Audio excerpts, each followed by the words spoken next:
வாங்க இன்னைக்கு விநாயகர் சதுர்த்தி ஸ்பெஷல் ரெசிபியில் தேங்காய் பூர்ண கொழுக்கட்டை எப்படி ரெடி பண்ணுறேன்னு பார்க்க போகலாமா?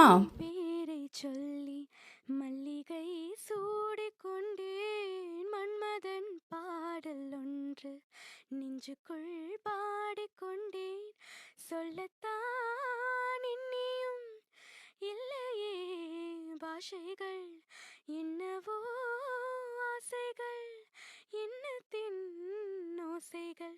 மாலை சூடி மஞ்சம் தேடி, மாலை சூடி மஞ்சம் தேடி, காதல் தேவன் சந்நிதி காண காண காண காண சின்ன சின்ன இது போல் ஃபெஸ்டிவல் ஸ்பெஷல் ரெசிபிஸ் பார்க்க என் சேனலை ஃபாலோ பண்ணிக்கோங்க. லைக் பண்ணுங்கள், ஷேர் பண்ணுங்கள், கமெண்ட் பண்ணுங்கள், சப்ஸ்கிரைப் பண்ணிக்கோங்க. நெக்ஸ்ட் வீடியோவில் பார்க்கலாமா? பாய்.